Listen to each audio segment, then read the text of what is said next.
Bismillahirrahmanirrahim. Assalamualaikum warahmatullahi taala wabarakatuh dan selamat malam. Khabar semua para penonton yang dihormati. Hari ini pertama sekali saya ingin mengucapkan jutaan terima kasih kepada pihak PUJB yang sudi mengundang saya untuk menjadi speaker pada malam ni. Saya ingin berkongsi sedikit dengan topik apa tu, sebentar saya share dulu. Okay. Right.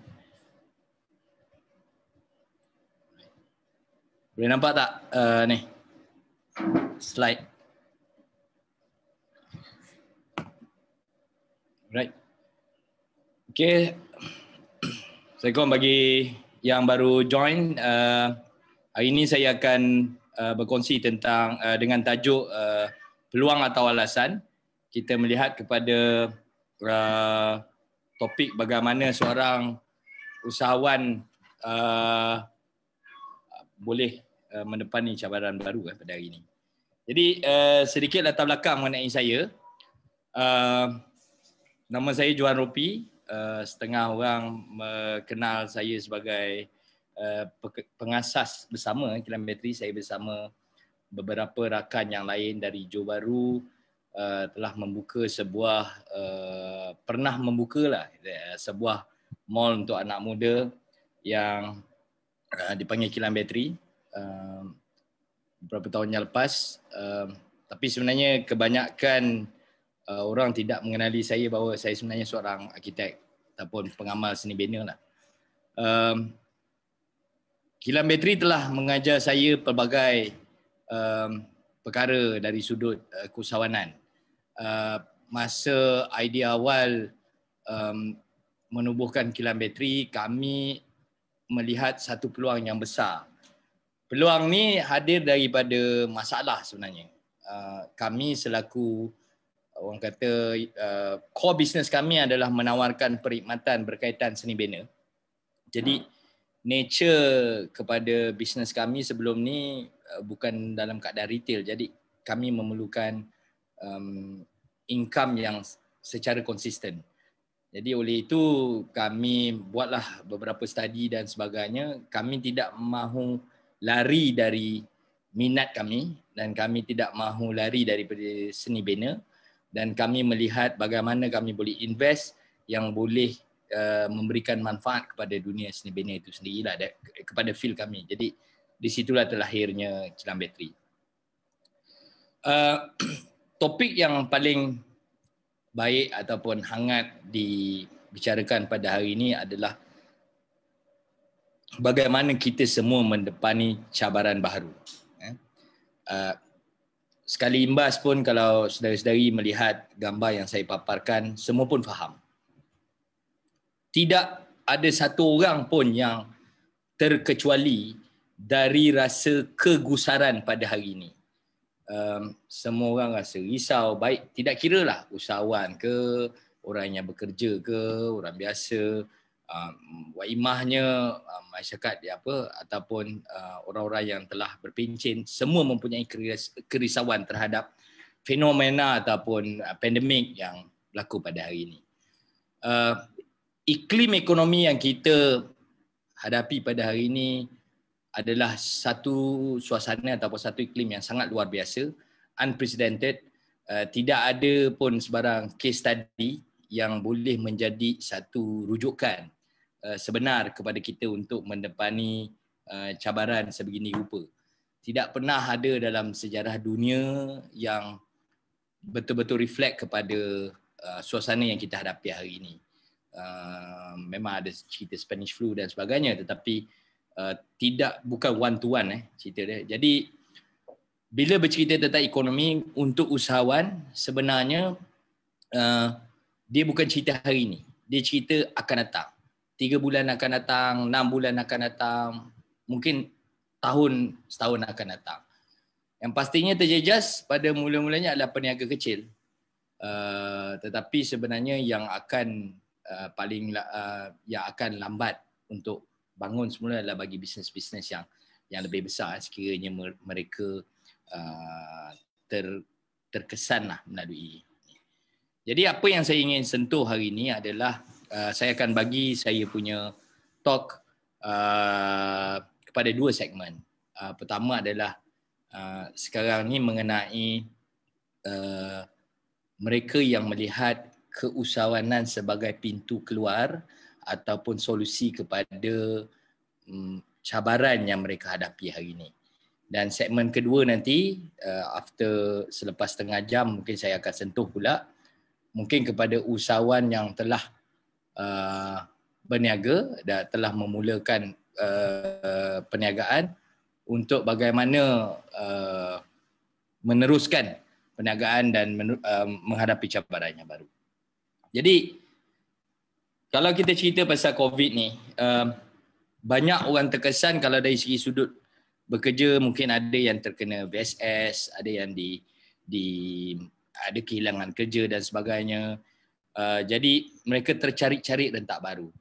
Nak cari kerja baru, kebanyakan majikan ataupun usahawan sekarang ni tidak bersedia untuk menambah ataupun mengambil pekerja sebab mereka nak keep dia orang punya OPEX pada hari ini.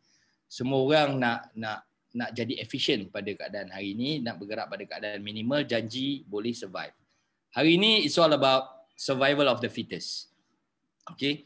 Jadi kalau kita lihat kepada isu, bukanlah isu, berita terbaru ni kan, kita lihat cerita pasal KWSP. Banyaklah perbincangan tentang di kalangan masyarakat, argument tentang boleh keluar duit KWSP atau tidak dan sebagainya. Dan bila dah ada sedikit keputusan, dah ada pun keputusan dan ada ni baru sekarang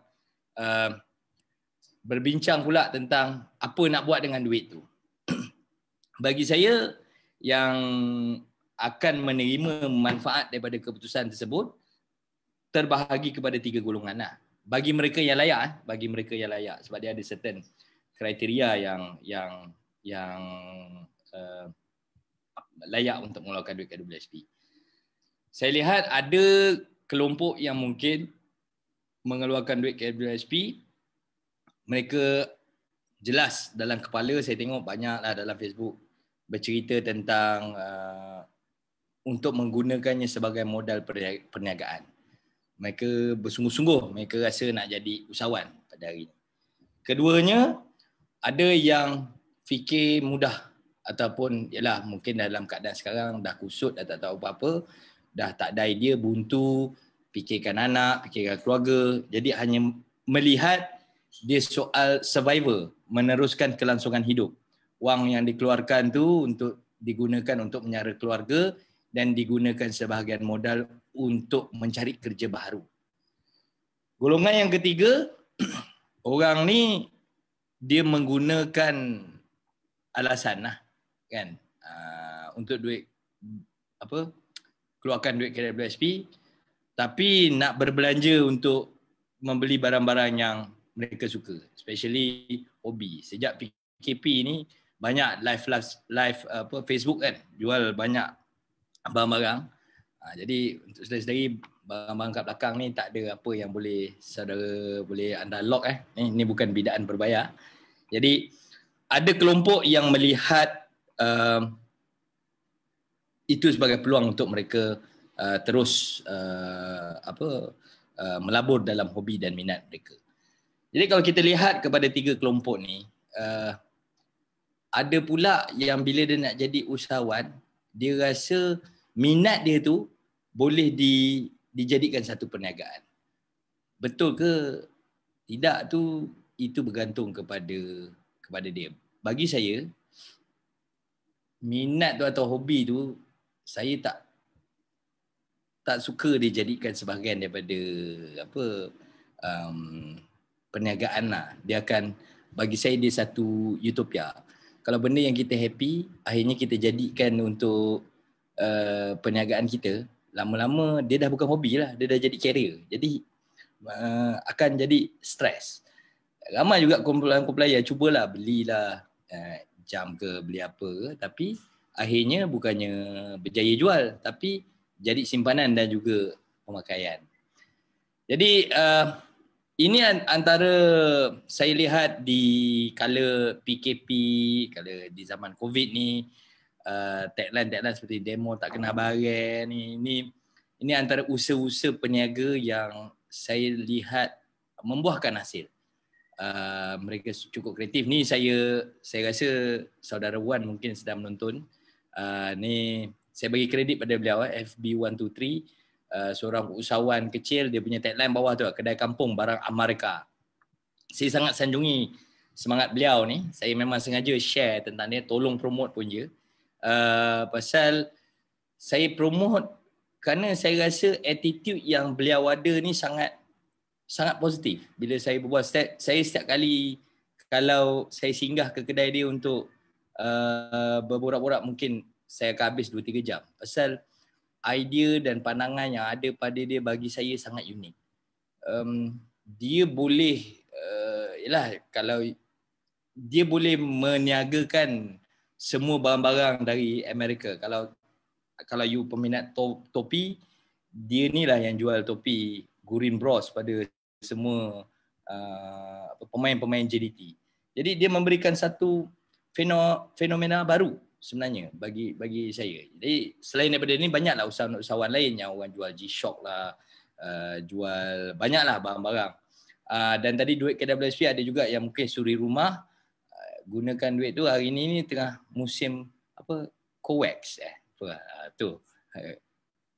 Apa co-wax? No wax. Tak faham. Saya tak apa. Tapi saya tengok dia satu fenomena. Saya tak tahu sama ada dia satu budaya sebab semua orang rasa nak guna lap kain yang mahal ke, ataupun dia lihat kepada peluang untuk mencari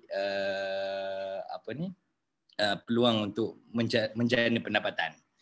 Apa pun pilihan mereka atau apa pun pilihan anda, you all yang tahu nak kontrol tu lah, sama ada tu kehendak ke, itu pelaburan ke, ataupun sekadar nak make sure you punya story dekat IG tu valid. Sebab orang lain buat, you pun nak buat. Tapi ciri-ciri itu sebenarnya sebahagian daripada ciri-ciri karakter building yang boleh membawa anda ke arah menjadi seorang usahawan. To be valid in the market, untuk berada at par dengan orang lain. Tetapi kadang-kadang you hanya akan menjadi sebahagian daripada follower. Begitu juga dalam bisnes. Sekiranya you tidak berjaya ataupun tidak dapat mengenal pasti you punya USP, unique selling proposition. Macam Brother Wan tadi, dia ada USP dia. Dia bagi saya, untuk orang macam saya, nampak macam ekspedisi tapi dressing macam hipster. Saya pun pening tengok karakter dia. Tapi that's his character. Cara dia bercakap live pun sangat unik berbanding orang lain. Cakap macam rock kapak tapi jual barang memang in untuk hari ini. Jadi saya di slide saya ni ada 3 orang yang saya rasa antara orang yang saya kagum lah. Steve Jobs, tengah tu Jack Ma, dan ujung sekali Elon Musk.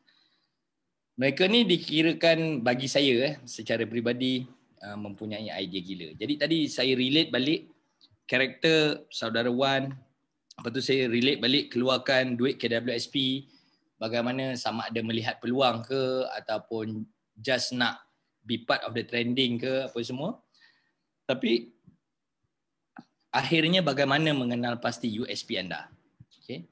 Jadi kalau 3 orang ni yang saya tunjukkan ni, antara common sifat mereka adalah mencipta.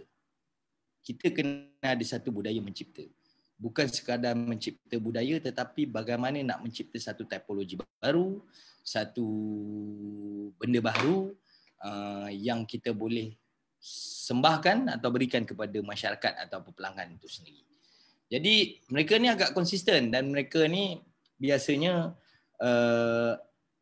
melawan arus daripada arus yang norm lah yang orang buat. Contohnya macam Steve Jobs buat komputer, mencipta komputer, tetapi dia memberi penekanan kepada grafik dan sebagainya. Kan? Jadi macam Jack Ma ni dia traders, tapi bagaimana menggunakan internet dan juga interface yang baik untuk menyenangkan pelanggan. Elon Musk pula dengan idea gilanya nak pergi ke bulan lah, buat kereta elektrik lah dan sebagainya, sentiasa dengan idea-idea gilanya. Jadi itu yang membezakan. Jika anda mempunyai satu soalan pada diri anda, hari inilah dalam keadaan hari ini tadi, kita cerita pasal mendepani cabaran baru, bila ada duit, kena VSS ke, duit KWSP ke, you want to make a decision. You nak jadi usahawan ke, you nak gunakan duit tu untuk teruskan kesinambungan hidup ke, ataupun nak berfoya-foya, beli barang-barang macam saya kata tadi. You nak validate benda tu adalah bila usahawan, you mesti validate your ideas. Ideas ni datang daripada kenal pasti, macam tadi kita dah build kita punya branding, kita dah tahu niche market kita, maka kita tahulah apa nak jual. Kita tak semestinya kita jual benda yang orang lain jual, dan tak semestinya juga benda orang lain jual kita tak boleh jual dengan lebih baik.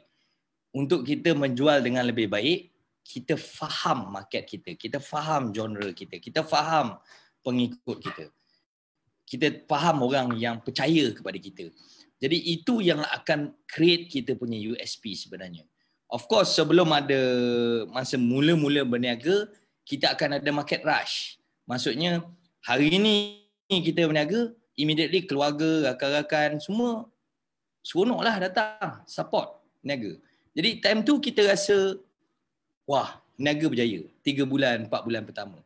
Tetapi the truth is, selepas habis circle yang support ni datang dengan kita ni, bagaimana kita nak memecah market yang sebenar untuk level pertama. Itu yang memerlukan certain credibility dan sebagainya. Banyak usahawan gagal untuk terus sustain dalam keadaan begitu. Jadi ada juga orang yang kedua, dia menggunakan keusahawanan ni sebagai alasan. Ni yang cerita pasal peluang dan alasan. Orang yang melihat sebagai peluang, dia tahu potensi sebenar bisnes. Tetapi orang yang menggunakannya sebagai alasan, sebenarnya dia, kadang-kadang saya jumpalah setengah kelompok, sebenarnya dia malas nak kerja. Dia tak nak kerja, tapi dia gunakan, aku buat bisnes. Tapi kita tanya diri dia, nak jual diri dia sendiri pun kita tak boleh nak packagekan dia tu apa. Dia kena define. You kena define dulu diri you apa. Tak kisah kalau you define diri you lain tapi you jual lain, tak kisah. Tapi you kena boleh define diri you apa, perniagaan you apa. Saya jumpa banyak jugalah usahawan begini, dia kata dia bisnes teruk lah bos apa semua. Bila saya tengok sebenarnya bukan usahawan, sebenarnya try to be broker, itu saja. Bila you broker, maksudnya you tidak ada benda yang you pegang. So bila you become third party, orang tengah. Bila orang tengah ni, bila masa orang boleh cantas, orang boleh buang. Bila orang buang you dah tak ada apa-apa lah you boleh pegang lagi. Jadi kadang-kadang kelompok begini menukar persepsi keusahawanan. Dia mungkin buat bisnes tapi dia tidak ada appetite, tidak ada selera untuk membangunkan syarikatnya, mengambil pekerja dan sebagainya. Jadi bagi saya itu bukan sifat usahawan yang sebenar. Jadi ada orang pula hari ni dia guna dalam keadaan ni terus nak jadi bisnes. Hari-hari malam balik malam melobi lah apa semua duduk. Tak membuahkan hasil 3 ke 4 bulan. Duit yang dapat tu tadi akhirnya habis. Bagi alasan kena duduk sini, minum sana, belanja sini. Tapi dia tidak buat the business canvas tu. Menyebabkan itu yang saya nak jelaskan ni, dia menggunakan keusahawanan tu sebagai alasan. Alasannya sebenarnya dia sebenarnya dia malas kerja, tapi dia kata ni tengah nak buat bisnes, nak cari peluang. Peluang tak ada. Sekarang ni tengah susah. Sebenarnya bukan begitu. Itu yang you kena cukup. Bila you fikir you nak jadi usahawan, you kena cukup benar-benar, bukanlah gila saja, benar-benar clear lah dengan apa yang you nak jual. Dan nak dapat validation ni banyak cara. Sebab tu pemikiran yang paling baik, kena train diri kita ni untuk mempunyai pemikiran yang critical dan analytical. Okay. You kena banyak reference. Hari ni nak refer tidak menjadi masalah. Bahan bacaan banyak. Banyak benda yang kita boleh rujuk di media sosial dan sebagainya. yang sebenarnya membuatkan kita cara fikir kita analytical. Analytical ni adalah sebenarnya mengira risiko yang ada. Sekurang-kurangnya kalau you boleh buat anda boleh buat SWOT analysis, anda tahu di mana kekuatan anda, mana kelemahan, mana peluang dan juga mana ancaman. As simple as that. Maknanya you nak jual apa pun, nak jual bawang sekalipun, nak jual apa, barang-barang kecil sekalipun, accessory handphone, you buat that SWOT analysis, you akan tahu, dan dari situ you akan jadi analytical. Sebab bila you nak buat SWOT analysis tu sendiri, you dah push your brain untuk jadi analytical. Bila analytical, you akan start berkira. Bila berkira, kat situlah the fundamental untuk menjadi usahawan. Kalau you tak berkira, oh tak apalah, cuba-cubalah, bagilah percuma dan sebagainya, padahal baru berniaga. Memang melingkuplah jawabnya. Jadi dah bila analytical, ada pula orang dia asyik analyse je. Idea tak jumpa, asyik fikir pasal dia tak kritikal. Dia tak kritikal dari segi masa. Dia tak fikir kalau 4 hari dia fikir gaji tak masuk. Siapa nak bayar gaji dia ujung bulan ni nanti. Jadi sebab tu usahawan ni tadi idea kena cukup gila, tetapi gila-gila engkau pun tak bolehlah melarat-larat, mestilah ada sifat kritikal dan analytical. Kalau nak berangan ni sampai tak tentu hala, memang tak habislah. Semua macam-macam cerita, boleh buat gajah tu boleh terbang dan sebagainya. Tapi sebab tu nak menjadi realistik ni, tak kira lah sains ke apa fakta, you kena gabungkan bersama apa ilmu yang ada, buat keputusan yang tepat pada masa yang tepat. Cerita pasal masa yang tepat ni, semua orang cakap tidak ada masa yang tepat. Masa ni you buat sekarang, orang kata tak betul. You buat kemudian, orang kata engkau sepatutnya buat 3 tahun yang lepas. Peduli. Kalau you very clear with what you want to offer, you are very clear dengan apa yang you boleh jual, you are very clear market nak sambut produk you, just go ahead. Just go ahead. Kan? Kalau kita takut benda-benda ni, takkan ada usahawan-usahawan lain. Saya percaya sebab when kita enter saja dalam market yang sedia ada, kita sentiasa ada hati, jiwa dan pemikiran untuk buat benda yang lebih baik daripada orang lain. Kan? Kita dah belajar dah cerita syarikat-syarikat besar yang sambil lewa, akhirnya hari ni dah hilang. Seperti Nokia, seperti filem-filem gambar dan sebagainya, sebab mereka terlalu selesa pada apabila mereka berada di puncak. Jadi untuk melatih sebagai usahawan baru, untuk melatih pemikiran yang kritikal dan analytical, banyak sebenarnya platform-platform. Selain daripada social media, ni antaranya ni saya pernah buat dengan PUJB dulu, Indonomics Challenge. Indonomics Challenge ni bukan soal nak menang duit sahaja. Tetapi sebenarnya banyak partisipan yang terlibat. Orang yang terlibat ni mereka berasa sangat bertuah dan gembira kerana mereka mempunyai satu platform yang dia boleh share idea. Lagi satu, share idea ni orang sangat takut nak share idea. Of course lah, nak share idea ni pun kena tengok juga. Kalau ada jerung apa semua, pandai-pandai. Tapi dengan kawan-kawan ni you boleh sparring. Idea ni kena sparring. Tapi janganlah lama sangat. Jangan sampai sparring 6 bulan sampai duit KWSP kau tu dah habis. Memang dah tak boleh buat apa lah. Jadi you jumpa orang, you present ideas, then challenge. Dia akan tanya. Contoh, saya ada kawan seorang. Masa mula-mula dia buat absorber. Dia bermula daripada rumah. Tak ada kawan-kawan pun yang percaya. Kira idea dia gila. Tapi dia ni buat validasi idea dia. Okey, validasi produk satu perkara. Siapa nak validate produk? Belum ada sirim, belum ada apa. Siapa yang berani nak pakai barang yang homemade? Tetapi dia validate dulu idea dengan argument dia.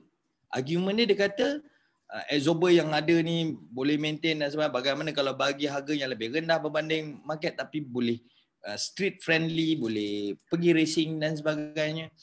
Jadi melalui idea tu dia jumpa dengan kawan-kawan yang dalam hobi dia untuk memberi pandangan. Tapi kawan-kawan ketika itu taklah support straight away. Tak adalah beli, okey beli absorber terus pakai. Dia. Tetapi dia percaya benda tu, kemudian baru dia buat validation dari segi produk. Akhirnya hari ini dia dah jumpa formula tu dan saya berjumpa dia satu kali, saya share dengan dia, saya kata the key of Your success is how many brains and how many manpower that you have within your organisation that will help you to grow. So apabila dia mula mengambil pekerja dan sebagainya, alhamdulillah hari ini bisnes dia sangat maju dan dia dah menjadi klien saya pun dah hari ini. Jadi poin yang saya cuba sampaikan di sini adalah kadang-kadang ada idea ni jangan simpan je. Sebab idea kalau tidak diuji dia tak jadi apa. Sebab tu kalau budak-budak startup ni kalau you tengok diorang yang budak-budak geng-geng yang masuk bisnes startup ni lah, dalam ekosistem startup ni, dia akan pergi ke program-program pitching dan sebagainya sebab dia mahukan input-input kritikal yang memberikan penambahbaikan kepada model bisnes dia. Jangan cerita sebab dia ni nak jual apps dia boleh buat. Sebenarnya tidak. You meniaga apa pun you boleh buat benda tu. Imahnya you nak meniaga jadi barber ke, nak buat kedai runcit ke, nak meniaga dari rumah sekalipun, you can do that. You just throw an idea and ask for opinion. Of course, kalau pertama kali awak buat, orang akan cakap, engkau ni macam ya je, jangan hangat-hangat tai ayam lah apa. Tapi kalau you betul-betul faham benda tu, you biarkan benda tu negatif tapi you challenge balik, tanya. Kenapa aku tak boleh meniaga? Kenapa model aku takkan berjaya? Kenapa aku tak boleh buat benda ni? Jadi dia akan bagi. Bila dia akan bagi, you cuba jawab. Cuba jawab dalam keadaan yang baik sebab kat situ you akan train. Dan you akan jumpa gap-gap yang you tak dapat selesaikan. Dari situ akan membantu you untuk fikir, untuk kukuhkan bisnes yang kamu nak buat pula. Jadi ini antara platform macam Indonomics Challenge, dulu Teraju pun ada buat. Saya pemenang Teraju Superb.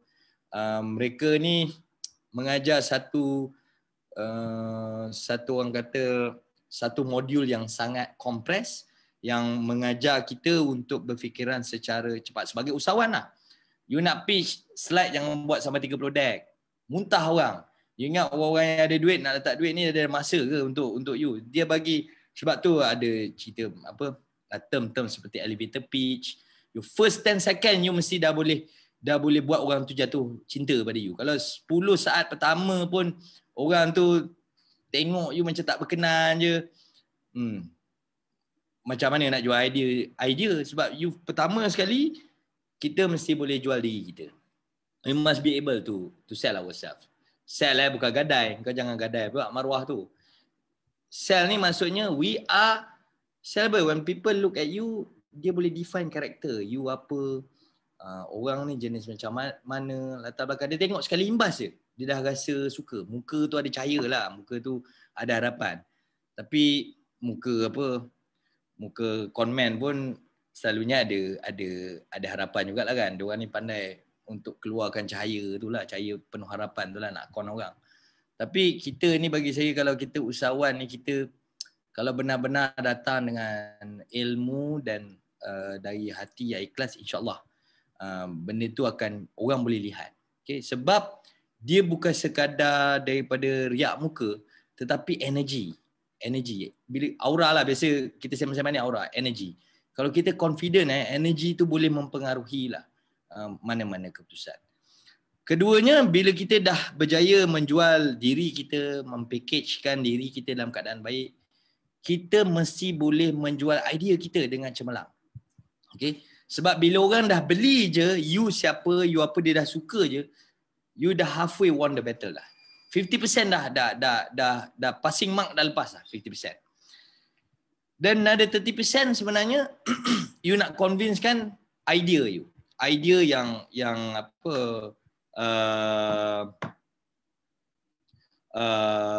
idea yang boleh buat mereka percayalah. So idea tu mesti, sebab tu yang kalau macam Indonomics Challenge ataupun program-program pitching ni, idea you must be compressed. Dia bagi dalam 5 minit ke 10 minit je. You tell us what you want to do, what you want to sell, apa return, what do I get if I become an investor. So you kena ada that cepat. Jadi untuk memastikan tidak ada deck yang tertinggal informasi itu, you kena keep on buat validation dan test dan sebagainya. Okay? Dan perkara ketiga adalah, pertama, tadi sell yourself. Kedua, sell your ideas. Ketiga, kebanyakan orang ni akhirnya tadi saya cerita dia bukan usahawan sebenar tetapi dia menggunakan keusahawanan ni sebagai alasan supaya dia tidak bekerja adalah to construct your ideas. Kebanyakan orang ni dia ada idea je. Lala dia tak boleh execute pun. Cakap memang lawa. Cakap tu lawa gila, orang dengar memang percaya. Kan? Tapi apa pun tak boleh bikin. Kan? Sembang. Lepas tu mengharapkan orang lain buat dan sebagainya, diri sendiri pun tak tahu apa nak buat. Jadi to construct your ideas is very important. To execute what you think, apa untuk keluarkan apa yang kamu buat. Untuk buat apa daripada idea tadi. Buat SWOT analysis lah, dah fikir analytical lah, critical lah. Kau tak buat pun tak jadi apalah. Jadi ini challenge yang you kena fikir. Jadi sebab itulah bila you kena buat, you akan sedar bahawa usahawan tu, menjadi usahawan tu bukan sebenarnya pintu kemerdekaan kepada kesenangan yang kau idam-idamkan. Jadi usahawan ni tanggungjawabnya besar. Bila dah jadi toke ni bukan diri sendiri je. Banyak. Berapa keluarga yang kita nak suap makan. Apa fungsi kita dalam masyarakat. Kalau awak jual nasi, tiba-tiba hari ni kau malas, nasi kau dah sedap. Hari ni kau malas, kau tak nak berniaga. Satu keluarga bini mengandung nak makan nasi. Nasi yang kau masak tu lah sedap. Dia pergi, kau pun decide hari ni malas lah. Malas nak buka kedai. Sebab kau malas je. Orang ni datang, hampa, dah kesian, kempunan pula. Budak tu kan tak makan benda yang awak dah jual tu. Jadi, poin yang saya cakap kat sini adalah bila menjadi usahawan tu, bila you start to execute your ideas, you ada tanggungjawab. You ada tanggungjawab yang besar. Social responsibility kepada diri sendiri, responsibility pada keluarga, dan yang paling penting transisi antara menjadi orang biasa dan menjadi usahawan. Fundamental keluarga tak boleh rasa perubahan tu. Jangan asyik gunakan alasan tak apa dia baru nak berniaga, dia tolong. Jangan. Bila kau ada simpati, ada empati macam tu, memang kau akan relax. Memang kau takkan gunakan alasan untuk pergi lebih jauh. Sebab sentiasa tak apa ni boleh abang susah ni sekarang. Jangan. Mesti ada jiwa fight lah nak lawan. Kalau tak lawan, jangan gelar diri tu usahawan lah, kan? Jadi jadilah buatlah benda-benda lain. Ataupun kalau you dah berniaga, konon-konon ni cerita usahawan ni, I'm a businessman. Tapi income hujung bulan you kira secara purata macam you kerja dengan orang. Pun tak payah jadi usahawan. Baik kerja. Sebab apa? Engkau yang penting ni keluarga. Jangan konon-konon je usahawan sibuk kerja siang malam lah, melobi orang sana sini lah, apa benda lah kan. Ujung-ujung bawa balik rumah bersih macam kerja dengan orang. Baik kerja dengan orang. Macam tu. Jangan rosakkan market satu. Keduanya keluarga kau tu terpelihara. Mungkin dapat duit yang lebih baik. Daripada tiba-tiba hujung bulan dah bawa balik cakap bulan ni berniaga tak bagus. Dah tak ada duit. Sedangkan yang paling bagus pun sama macam orang bayar gaji. Jadi ini attitude ni yang perlu diperbetulkan supaya jangan merosakkan ekosistem keusahawanan tu. Saya bukan tidak menggalakkan untuk menjadi usahawan, tapi saya ingin menekankan untuk menjadi usahawan ni perlu ada attitude yang betul. Jangan gunakan segala alasan-alasan ni untuk you menghalalkan niat malas dan konon-kononnya nak merdeka tu. Merdeka tu sebenarnya mereka sebab malas, tak nak dengar cakap bos, tak nak masuk pukul 8. Siapa kata jadi usahawan tak kena masuk pagi? Orang yang buat Facebook live sampai 2-3 pagi pun I believe dia kena bangun pagi juga, pasal bank mana ada buka malam. Kan? So dia nak berurusan dengan kerajaan, nak lesen ke apa, mana ada buka malam. Jadi akhirnya you memang kena satu ekosistem bisnes ni memang dia dah bentuk dia begitu, you kena ikut. Jadi you tak bolehlah nak jadi usahawan sebab you nak ikut your own sweet time, kan? Jadi itu pesanan saya lah kepada orang yang nak menjadi usahawan. Jadi apabila dah berniaga ataupun mula berniaga, ni saya ada last 3 slides. Saya ada lebih kurang masa ada lagi setengah jam. Mungkin kalau saya habis awal, saya boleh ambil beberapa soalan untuk saya jawab. Bila dah start berniaga, pertama sekali benda yang kita buat adalah grow your business. Tadi tu you dah define tadi, sama ada you lihat itu sebagai peluang ke, sebagai alasan ke, kan? Alasan malas nak kerja, sebenarnya malas nak kerja tapi sebab nak buat bisnes. Macam-macam lah dia karut. Tiba-tiba nak buat tu lah, nak buat ni lah, tapi apa pun tak start. Tapi bila orang tanya, besok bisnes ni masa tengah tak baik apa semua. Itu you dah lalui fasa tu, you dah confirm, dah mula berniaga, duit dah mula masuk, attitude pertama adalah grow your business. Okay? Mesti grow. Especially kalau orang retail ni lagilah seronok pasal you play cash hari-hari. Macam saya punya nature of business, kami tidak bermain dengan cash hari-hari. Saya bukan datang daripada retail background. Saya memang daripada service sector, perkhidmatan kami. Kita punya transaksi cash bukan hari-hari. Dia periodical lah. Adalah sebulan, 3 bulan, ada fee masuk dan sebagainya. Jadi kita tengok orang yang main benda retail ni ataupun runcit ni lebih seronok walaupun transaksinya kadang-kadang kecil dan sebagainya, tetapi dia punya adrenaline tu ada. Ketirisan tu hilang, growth dan sebagainya. Jadi retail ni bagi saya lah as a businessman is a fun business, tetapi is a very ketirisan tu mungkin fun bukan apa, dia kalau orang business orang tahulah macam duitnya ini short, besok tambah dan sebagainya. Benda-benda tu that kind of feeling tu yang bagi you thrill sebagai usahawan. Jadi bila you ada thrill tu, you kena ada mentality to grow your business. Kalau hari ni jual RM50, besok nak jual RM70. Bila RM70 macam mana nak jual RM100? Jadi you akan tahu, you akan cari idea lah macam mana nak jual benda ni. Kan? Nak jual dengan lebih baik. Jadi grow your business ni, macam saya dah cerita tadi dalam peringkat awal, pertama sekali adalah mengenal pasti market asas, which is kawan-kawan. Mula buka kedai makan, kawan-kawan ni datang baik bro, baik kau punya makan, baik. Sampai dah 6 kali kau makan, kau ingat kawan-kawan datang, dia tunggu 3 bulan lagi lah baru datang.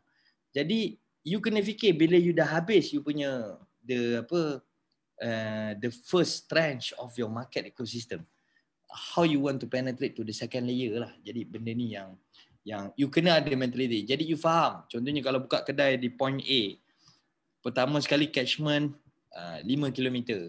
Kemudian catchment mungkin 10 km. Hari ni ada Facebook ad dan sebagainya. You boleh set attributes, umur berapa dan sebagainya. So you kena very clear. Janganlah you jual benda-benda yang untuk anak muda tapi you pergi klik untuk umur 50, 60. Banyak orang cakap lah apa purchasing power. Kau sedap-sedap je purchasing power.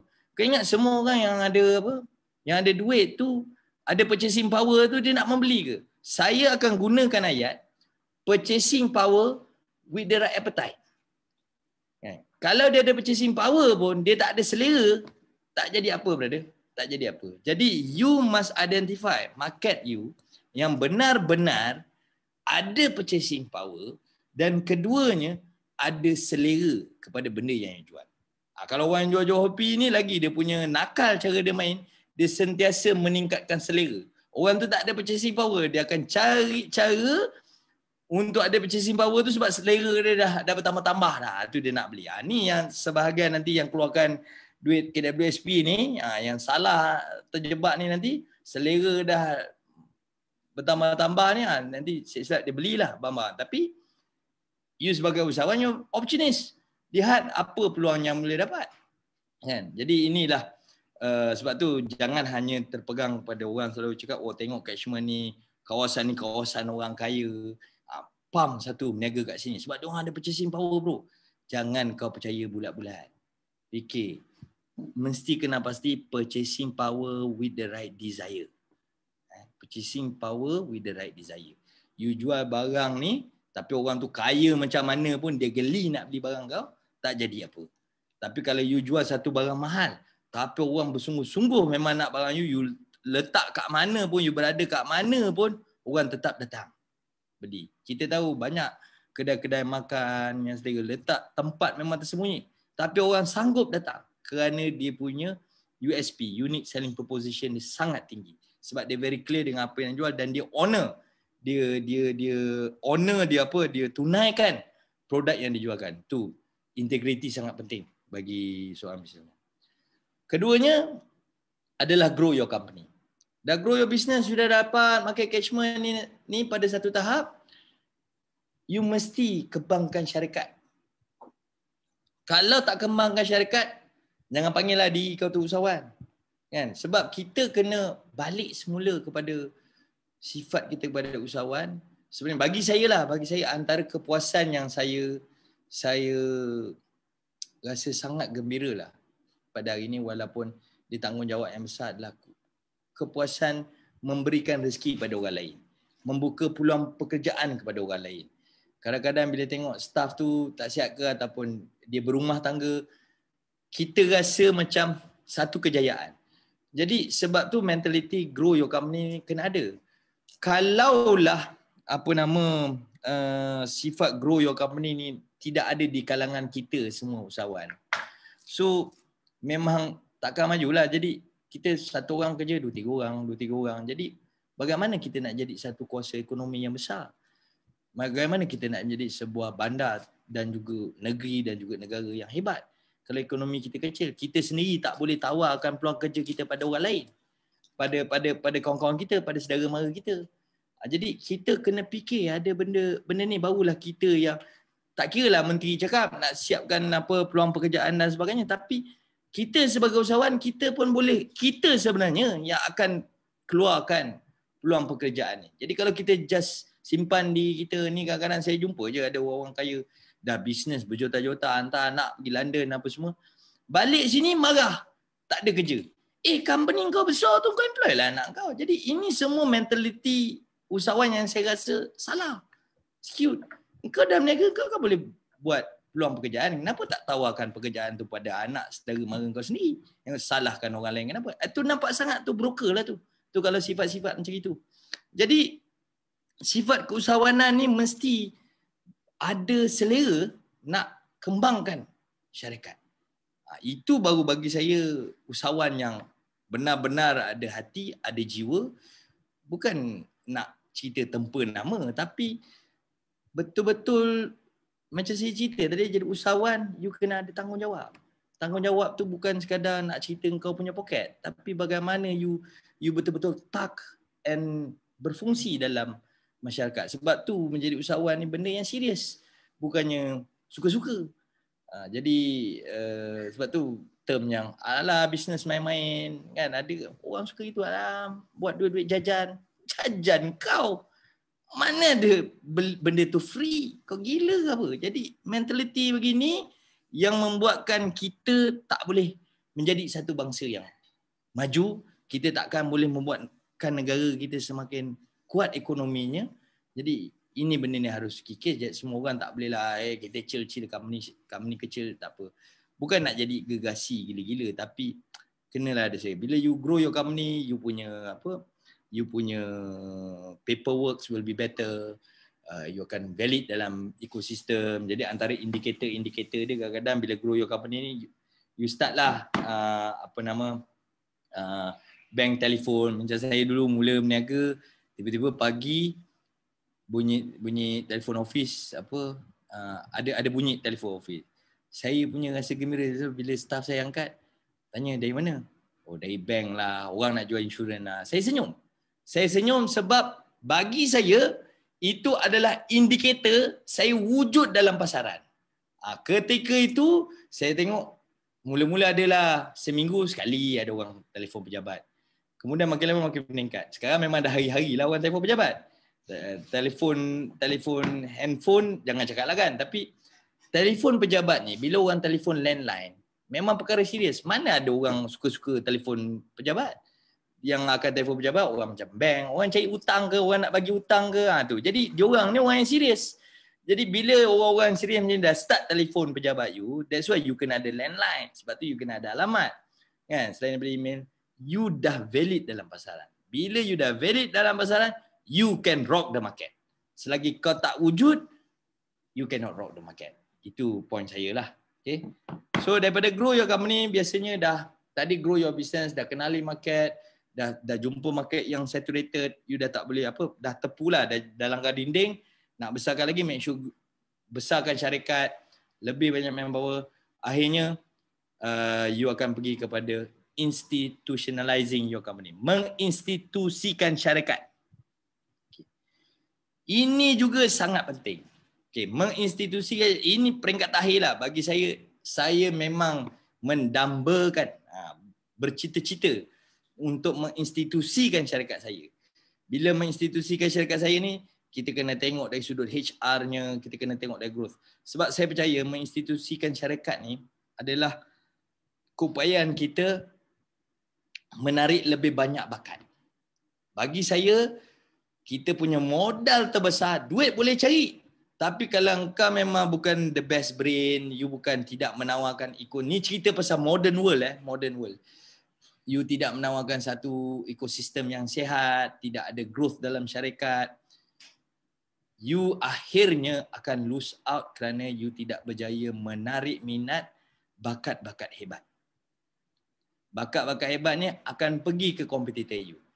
Dia akan bagi idea. Sebab setiap anak muda ke, setiap orang yang baru nak kerja, yang hebat-hebat ni, dia mesti dia nak tunjuk idea dia pasal dia nak naik pangkat. Dan mungkin dia bercita-cita juga nak jadi macam kita juga. Jadi macam Tokey. Jadi dia mengeluarkan idea ni sebab anak muda hari ni memang dah diasuh, memang dah diacu pemikirannya untuk throw the idea. Throw the idea sebab apa? Dia nak validate. Dia penuh soalan, dia tak takut, dia tanya. Jadi dia sentiasa validate, dia bagi idea. Kita sebagai majikan, itu sepatutnya win-win situation. Dia nak test dia punya idea, you sambut. Dan banyak benda sebab, sekarang kalau kita tengok dari sudut muzik je, muzik 2-3 tahun punya beza pun you dah tak boleh nak, dia orang ni dengan muzik apa. Begitu juga dengan sifat pemikiran budak-budak hari ni. Gap 3-4 tahun cara pemikiran dia dah berbeza. Jadi idea-idea dia tak semestinya hari ni logik akal you sebagai usahawan, you tengok market hari ni, you tengok masa depan akan datang, tak semestinya market tu sama. Jadi dengan adanya bakat-bakat terbaik menjadi sebahagian daripada komposisi syarikat you, you akan mempunyai idea-idea hebat. Jadi jangan segan. Ini tak nak cari gaji yang termurah, nak lepas tu abuse. Saya rasa ini satu sifat yang tidak baik lah. Jadi kita tak akan membantu masyarakat dan you will lose the talent. Orang macam saya akan hunt, saya akan cari talent terbaik.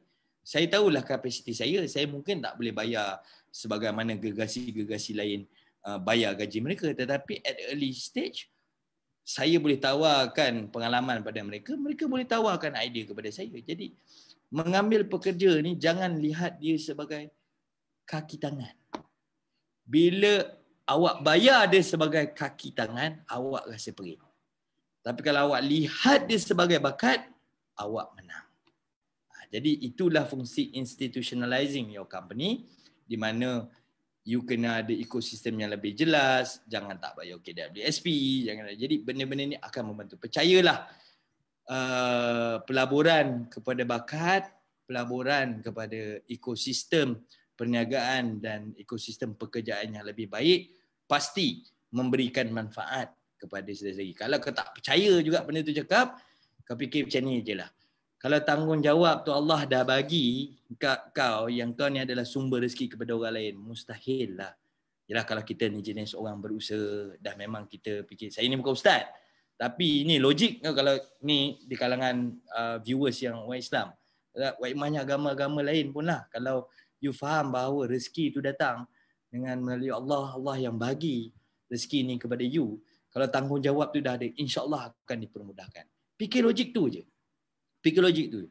Kalau kau lokek tak nak bagi rezeki ni pada orang, asyik fikir kau punya untung je, janganlah impikan syarikat tu boleh besar. Lepas tu kalau kau dah tak impikan syarikat tu untuk besar, jangan dengki kat orang lain. Sakit semua. Kan? Jadi saya rasa itu saja daripada saya untuk hari ini. Saya cuba tengok ada beberapa soalan tak yang saya boleh ambil. Kalau ada soalan apa yang saya boleh nyatakan di sini, saya tak boleh cakap lain, but see you at the top. Tak kira lah see you at the top ni, saya ke berada di puncak, anda ke berada di puncak, tetapi kita harus sebagai usahawan yang berfikiran sihat, waras, matang, kita mesti ada sifat begitu. Tak kira. Dan ukuran kejayaan tu awak je yang set, bukan orang lain set. Jangan dia ni bawa kita lebih besar, tak ada. You yang define you punya happiness index. Jadi tak perlu nak benda tu akan kekal memberikan inspirasi kepada diri you lah. Macam saya lebih lihat kepada sifat-sifat kejayaan, kan. Bohonglah sebagai manusia kita tidak tertarik kepada hal-hal materialistik. Tetapi kalau kita hanya tertarik kepada sudut itu semata-mata, kita tidak akan asah pemikiran kita akan jadi buntu, idea kita semakin kurang dan akhirnya kita tidak akan relevan dalam market. Jadi sebab itulah asahlah kepala kita ni berkawan dengan orang yang betul. Kita lihat bagaimana indeks kejayaan dia yang boleh memberikan inspirasi kepada kita. Oleh itu, saya ingin ucapkan selamat maju jaya, dan cuba buatlah semoga tips yang saya berikan ni tadi dapat membantu saudara-saudari untuk menjadi lebih berjaya lah. Saya cuba ambil beberapa soalan ni. Soalan dari saudara Kaslim. Adakah duit KWSP sesuai untuk melabur bisnes pada masa sekarang? Tujuan hidup tu membantu sara hidup. Itu bergantung saudara Lim. Macam saya cakap tadi lah, you must be very clear duit you. Saya cakap tadi ada tiga jenis. Ada orang yang nak gunakan duit tu untuk melabur. Dia rasa dia memang perlukan duit tu, dia tahu dia letak risiko tu untuk dikembangkan income tu. Sekarang benda paling ringkas mesti retail. You tak boleh invest dekat benda-benda yang lebih besar. So tetapi kena very clear lah dengan apa nak mereka, do the maths right lah. Jangan melabur tak tentu pasal. Dah tikang habis terjebak. Kalau you nak no wax, buatlah no wax betul-betul. Contohnya kan, as simple as that lah.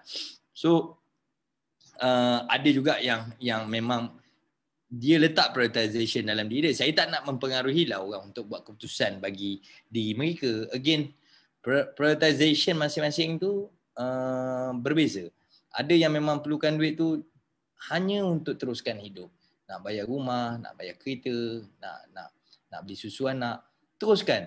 Jadi duit tu yang ada tu kalau tak larat nak jadi, yelah kalau macam saya cakap tadi, ciri-cirinya usahawan tu mungkin tak ada, sekadar acah-acah je, sekadar rasa. Ada je konteks-konteks keusahawanan yang lebih kecil yang mereka boleh ceburi.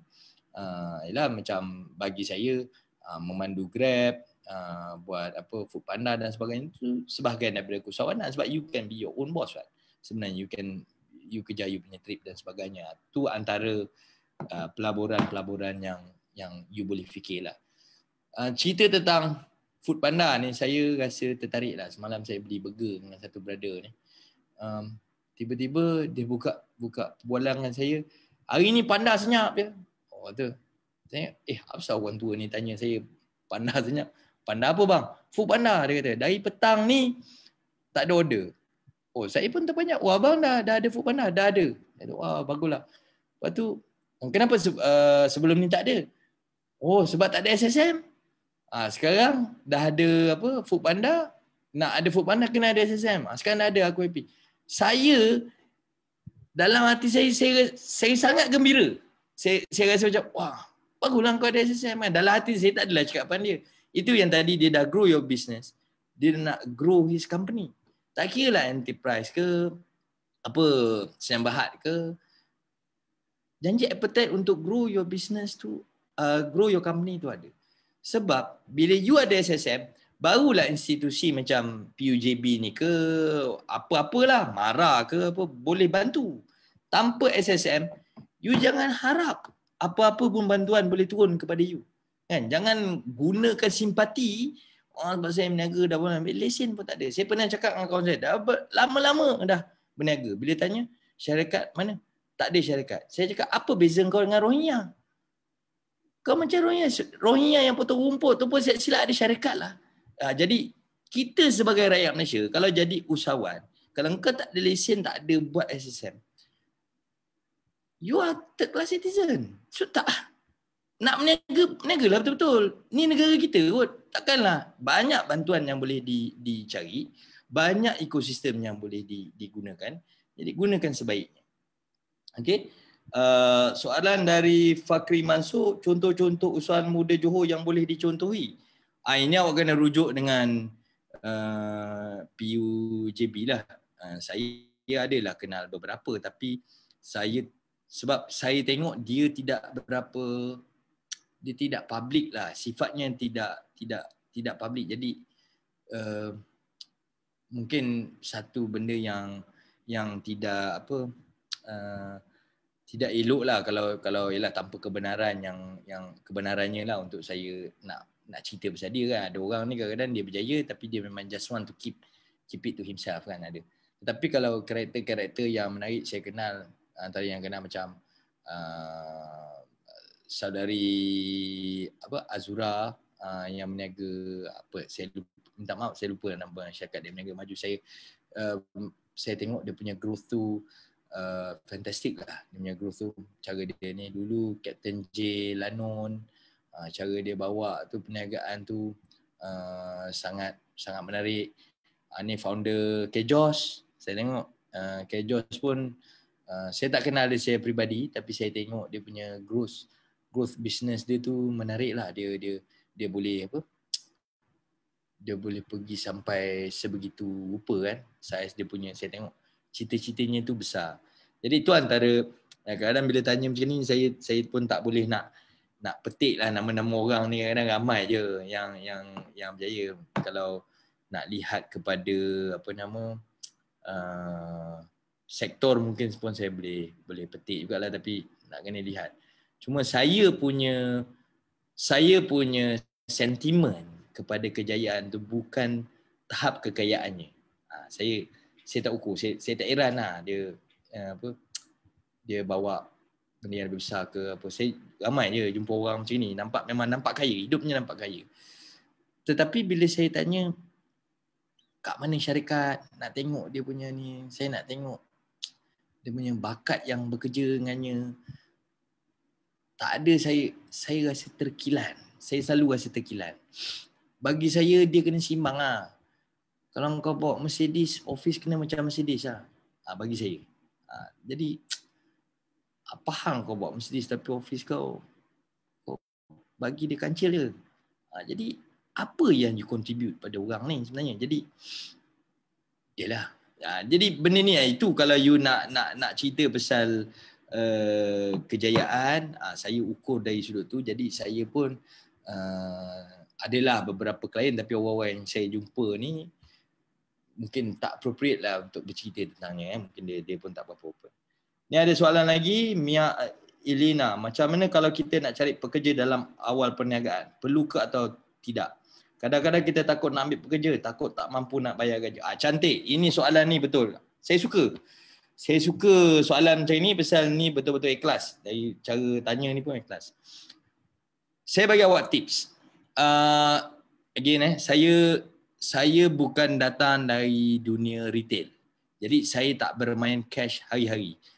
Saya memang, sebab saya bagi perkhidmatan. Perkhidmatan adalah cash sekali datang. Macam buat dulu mula berniaga RM15,000, RM20,000, 2 bulan, 3 bulan sekali. Jadi pertama sekali saya dah set gaji saya dengan partner saya berapa. Okay, tu kita dah set. Jadi bila ada first payment yang dapat, saya terus calculate. Saya dah tahu bakat pertama saya nak ambil, berapa gaji saya nak bayar sebulan. Jadi daripada duit tu, contoh duit tu masuk RM50,000. Contoh staff pertama nak bayar gaji RM2,000. Kali 12 bulan, RM24,000 gaji dia setahun. Betul? Saya terus asingkan tepi siap-siap gaji RM24,000 tu, RM24,000 tu untuk setahun.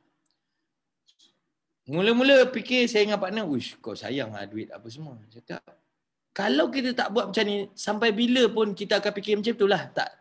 Uish, tak mampu nak bayar gaji, tak mampu nak bayar gaji.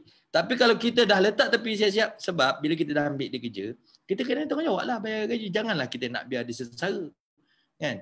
Jadi bila dia bayar, dia akan kerja sungguh-sungguh. Dia pun first staff, mula-mula nak dapat staff pertama, saya punya pengalaman, nak dapat staff pertama, kedua, ketiga pun, yang 3 pertama pun sikit punya susah. Dia tengok kita, wah berbual kencang macam mana. Kalau kau setakat 2 orang je dalam pejabat, dia pun fikirlah masa depan ni, dia ni boleh tak boleh ni. Kan? Sekarang, jadi dari situ you kena honor your words. You make sure gaji dia terbayar. Jadi itulah cara dia. Saya asingkan siap-siap untuk gaji setahun. Budak tu. Kalau you ambil gaji 1,200, you asingkan siap-siap. Itu disiplin you lah. Sebab kalau you nak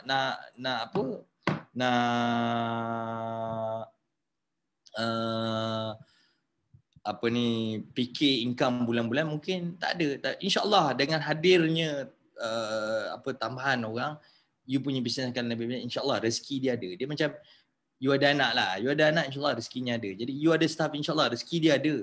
Rezeki you ada. You kena percaya benda ni. Soalan dari Danish Asam Pedas. Wow. Macam mana nak maintain kedai makan masa PKPB ni? Customer drop. Alamak brother. Saya tak pernah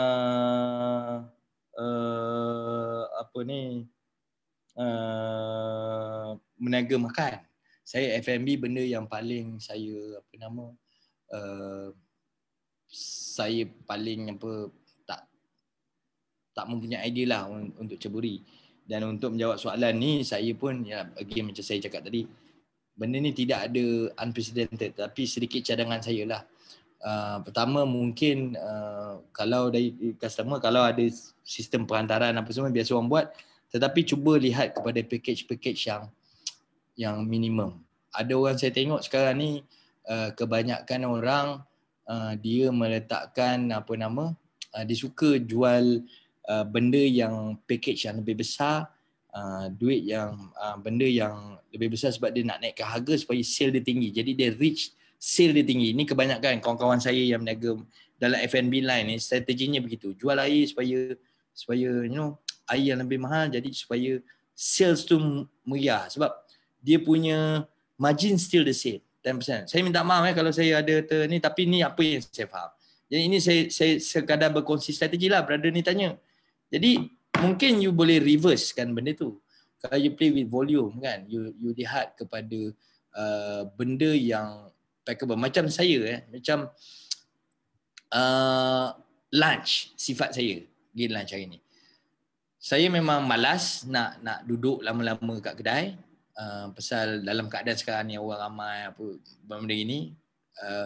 Keduanya kadang panas dan saya perlukan masa yang cepat. Kadang-kadang nak bayar food panda apa semua pun rasa macam terperuk kopi, jadi nak macam masa keluar sekejap. Nak beratur pun malas. Jadi saya suka benda-benda yang ringkas. Kadang saya beli makanan bungkus. Saya tak ada masa nak pilih lauk-lauk ni, malas. Nanti orang macam saya macam, alamak lauk ni salah pilih lah, nak bikin ni sayur ni kena dengan ni. Saya nak ringkas. Sebab kita bekerja, kita nak efisien. Jadi mungkin boleh dipackagekan dalam keadaan, sebab makan tengah hari ni bukannya orang nak melantak kan. Jadi kadang-kadang you boleh packagekan dalam keadaan yang lebih kecil, lebih praktikal, sesuai dengan saiz ekonomi hari ni. InsyaAllah, sebab you kena faham mungkin ramai yang dah cuba kurangkan dia punya kebolehan membeli. Jadi mungkin solusi package RM4 ke RM5, saya tak pasti perniagaan saya, tapi you rasa, you tanya diri you lah, kalau you kurang duit hari ni berapa aku nak belanja makan tengah hari. You ada jawapan tu, itulah jawapan orang sebenarnya. Jadi itu bagi saya ni lah. Sedikit tips lah daripada saya. Daripada saudara Razali Ruhani, bos, sedikit tips untuk menghadapi cabaran bisnes pada masa kini dan akan datang. Dari segi nama ni, insyaAllah macam saya kenal, yang saya boleh share sebenarnya masa kini dan akan datang, kalaulah ni orang yang saya rasa, mungkin dia ni seorang engineer. It's all about technology. It's all about going digital. It's all about bagaimana nak berada hadapan. Hari ni, cabaran hari ni adalah survival of the fittest. Siapa paling fit dan siapa yang emerge dan keluar daripada situasi ekonomi hari ini, dia akan jadi yang terkuat selepas ni. Jadi nak menjadi kuat di kala ni adalah manpower. Berapa banyak brain yang you ada, itu akan menjamin kekuatan you. Jadi you sebagai toke, you kena make sure the boys are intact, the girls are intact, everybody is intact in the office. Sebab itu sahaja yang akan memberi kuat. Kalau tidak, kita yang SME ni kena makan dengan Gergasi. Gergasi dia 80 orang, 70 orang, dia lanyak kita like nobody's business. Kita baru 5 orang, 10 orang, mana mungkin kita nak lawan. Jadi jangan seorang pun tercicir dalam syarikat kita. Itu tanggungjawab kita. Jadi itu, dan akhirnya menggunakan teknologi untuk multiply our competencies. Jadi itu cara dia. Saya punya pandangan. Daripada Kayim Miswan, macam mana kaedah kolaborasi dengan syarikat lain dapat menyumbang kepada growth syarikat? Of course, collaboration ni dia you nak bergantunglah. Kolaborasi ni jangan kau brand tak bagus, brand biasa-biasa dengan brand biasa-biasa tu buat, dia mesti ada lah timbal, ada tengoklah syarikat yang besar. Konsep-konsep crossover ni dia bukan, dia dulu mula music lah, you kena faham konsep ni. Music dulu kalau rap fit lah apa benda, sebab dia punya kaedah dia adalah nak attack genre dan market yang berbeza. Saya tak faham macam produk-produk lokal ni, dia collab tapi collab dalam industri yang sama. Apa benda? Ataupun dalam market segmen yang sama. Bullshit, tak faham konsep. Kan? Jadi apa market baru yang kau cuba buka? Jadi saya bagi contoh lah, you tengok LV collab lah dengan Supreme. Ni nama besar, senang kan? Supreme, LV, sampai orang pun China duk buat kopi dan sebagainya. LV dah tak boleh penetrate orang-orang kaya hari ni yang datangnya daripada budak-budak hip apa semua. Geli dah, tak pandai dah nak pakai tali pinggang tulis LV ramai-ramai, meriah-meriah kat pinggang ni, kasut ada LV setepuk itu. Jadi dia nak penetrate streetwear.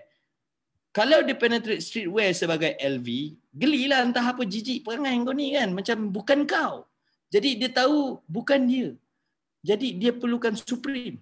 Supreme pula tahu yang kalau LV bekerjasama dengan dia, nama dia semakin mahal. Sebab pasti ada brand-brand lain yang mempunyai masalah pun akan ajak Supreme untuk bekerjasama.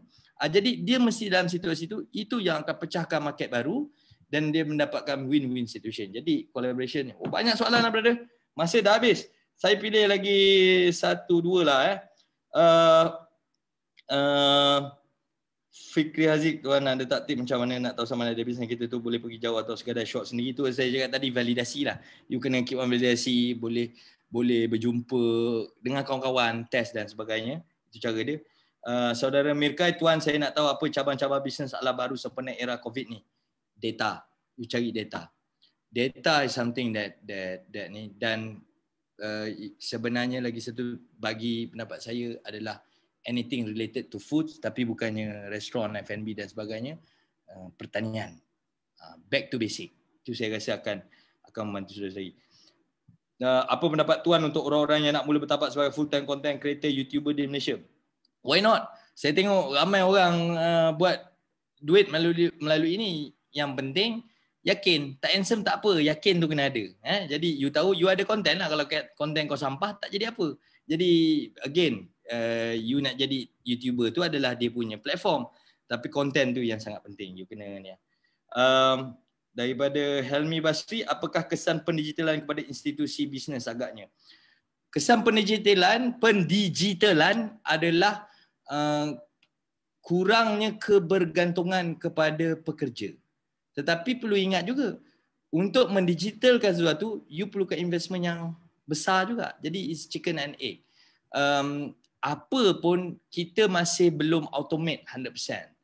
Kalau macam dalam nature saya, klien still nak berjumpa secara fizikal dan sebagainya, dan lebih confidence dengan kita cakap tool kita banyak pun tapi dia tengok headcount tak ada, dia tak kira. Sebab akhirnya kalau dalam bisnes hari ni dia tengok berapa staff ada, sebab dia tengok berapa brain ada, how much you can pay. Bukan berapa banyak komputer kau ada. Berapa banyak komputer kau ada tetap jadi perkara nombor 2. Jadi ini antara kesan-kesan yang akan bagi. So don't worry too much. Kalau kita kena ada usaha untuk migrate, jangan nak kekal. Kalau kekal dengan keadaan ortodok, kita takkan ke mana. Kita kena ada usaha untuk upgrade, tapi don't worry too much. Saya tak cakap benda tu akan datang begitu lambat, dia akan berlaku 1 atau 2 tahun je. The way saya lihat benda ni, sebab COVID ni akan speed up lagi dia punya ke arah pendigitalan tu. Tetapi if you are not anywhere yet, go for conventional. Sebab orang selalu cakap sikit-sikit nak jadi bandar digital apa semua. Kita ni dah masyarakat digital lah. Pandai main Facebook, kita dah masyarakat digital. Cuma cara kita menggunakan, kita adalah masyarakat digital yang konservatif. Kita dah cukup digital lah sebenarnya. Tapi cara kita gunakan kaedah ni yang umpama macam ni lah. Kau macam kau tak beriman pada digital lah. Macam kau mengaku Islam tapi kau tak semayang. That kind of analogy lah. Kau pakai benda-benda digital apa semua tapi kau tak manfaatkan dia benda yang sebaik-baiknya. Dari Zaidi Zainal Abidin, last apa harapan tuan dengan belanjawan kerajaan Johor yang akan dibentangkan nanti, terutamanya dengan strategi untuk melancarkan? Cantik. Saya suka soalan ni. Ini betul-betul menusuk kan. SME bantu bos. Kalau Menteri Besar dengar benda ni, SME you mesti bantu. Tapi SME kena janji. Macam saya cakap tadi, kau kena ambil pekerja. Jangan SME untuk fikir poket kau je. Jadi kena. Jadi sebenarnya kat sini kena tengok to the street business dulu. Tu perkara pertama.